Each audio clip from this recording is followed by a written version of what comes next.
An article here from Gateway Pundit. Left-wing personality Cher attacks anti-vaxxers, claiming they are responsible for her major bitch flu. How can you not read an article like that? Okay. Trump-hating American singer, actress, and television personality Cher has blasted anti-vaxxers, blaming them for her major bitch flu. In a tweet earlier in December, the 76-year-old claimed that she hesitated to get a flu shot last 2022 because of the anti-vaxxers propaganda and is now suffering from a persistent cough and burning sensation in her throat. And I'm not laughing at the fact that she's got a cough or a burning sensation in her throat. I wish her all the best. I honestly do. I'm laughing at the fact that she's blaming someone because she didn't want to do something. You think for yourself, you do what's right for you. You stay in your own mind. You stay in your head. This is a crazy, sketchy time in the world, right? Don't let others pull you off your path. The goddess of pop demanded that everyone with knowledge of the potential harm caused by flu and you-know-what shots should keep the information to themselves. No, they shouldn't. No, they shouldn't. If you know something, say something. If you see something, say something. All throughout history, if you see something not right, you should just say something. But all that went down the drain in 2020. And all, by the way, all throughout history, if you have questions, you should ask the question. But in 2020, you don't ask any questions. If you do ask questions, you're deplatformed. Red flags. Big red flags. Here's the quote. Got flu. It's major bitch, wrote Cher. Can't stop coughing and throat's on fire. Was going to get flu shot, but hesitated because anti-vaxxers propaganda. If you don't want vaccination, keep it to yourself. WTF is wrong with these people, she continued. Let me just speak to that for a moment.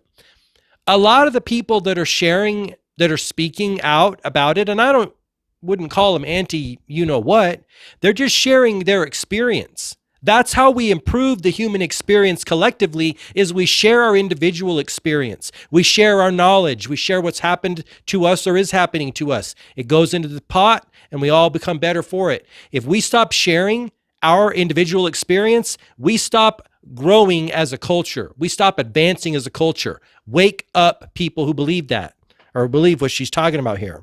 It looks like she's got the tweet here. That's just what we read. Let's go down here. Cher's old tweets proved that she was already an anti-vaxxer even before, during Trump's administration, and changed her tone during Biden's regime.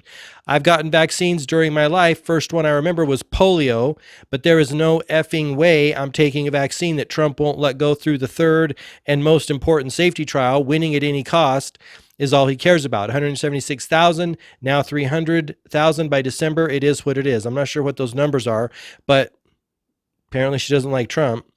Regarding Trump's bullshit 4-card Monty, bogus, you know what, he's con man, snake oil salesman, crook, who didn't have a federal plan to save 190,000. He thought throwing paper towels at a little amoeba, maybe that's a virus, would make it magically disappear. Wouldn't take Trump's vaccine because he's a man who too kills easily. Okay, doesn't like Trump, obviously. I said I would never get vaccines as long as Trump was in White House. Moment Joe gets vaccinated, I will get in line and get my vaccine. You have got to be kidding me. You have got to be kidding me. I will get in line to get my vaccination. This has nothing to do with my respect or love for Joe. I know him. He would never put us or our country in danger. He'd never put us or our country in danger. Let's speak about that for a moment. If you change your tune because someone is in office and someone's out of office, then that means that you might not have a strong foundation, principles, and values to which you live your life. I liked a lot of the things Trump did for our country, right? I didn't like the fact that he rushed this very important thing through, and I didn't like the fact that when the pharmaceutical industry gave him $1 million, he squashed a committee that he was forming to look into whether vaccines are safe. I don't like that. I don't think you should rush something this important. Might I remind you, this is a brand new technology. I guarantee you, I never had, and I guarantee you 98%, probably 99, had never heard of it before. It's been in development or in R&D for 30 plus years. Why now? Why all of a sudden? Again,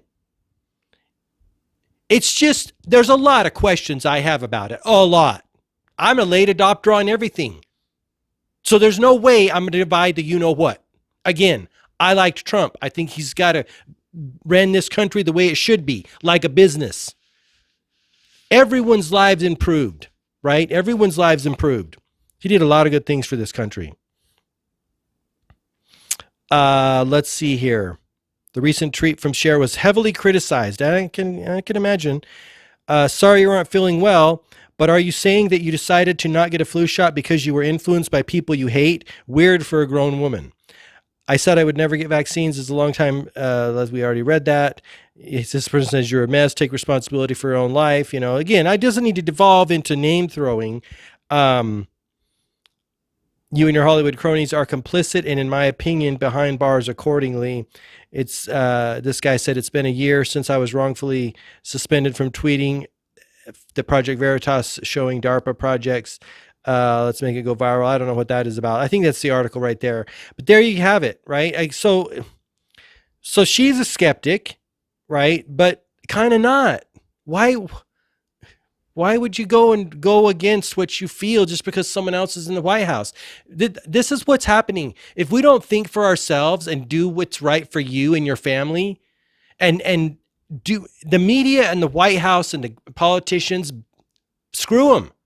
Take what they give you, like assess it. But those people they're politicians, and the media is heavily influenced. I mean, there's a high probability that our entire mainstream media is 100% propaganda right now. And by that, I mean telling you things that they are paid to tell you. There's a high probability. Why would you not be skeptical? Being skeptical could save your life, right? And there's the flip side. Being skeptical might lose your life. But let me leave you with this. Whether we're all gonna leave this world, we're all gonna die. Every single one of us gonna die. How many of us are gonna look in the mirror when they die and say, you know what? I trusted myself. I loved myself.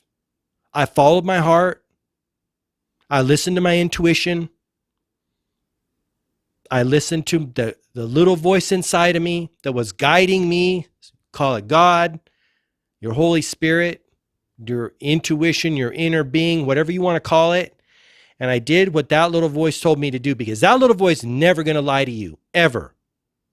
It'll keep you safe your whole life. If the further we move away from that relationship with ourselves, the more doomed we are as a society. When you go to this collectivism, this, oh, everyone's doing it, herd mentality, don't ask questions, don't listen to your intuition, we're screwed. We're straight screwed. You know? That's my 2 cents. Leave me a thumbs up if you like this video. Subscribe for more videos like this. Thank you so much for watching. Until next time, I wish you all the best health, wealth, and success. Bye-bye.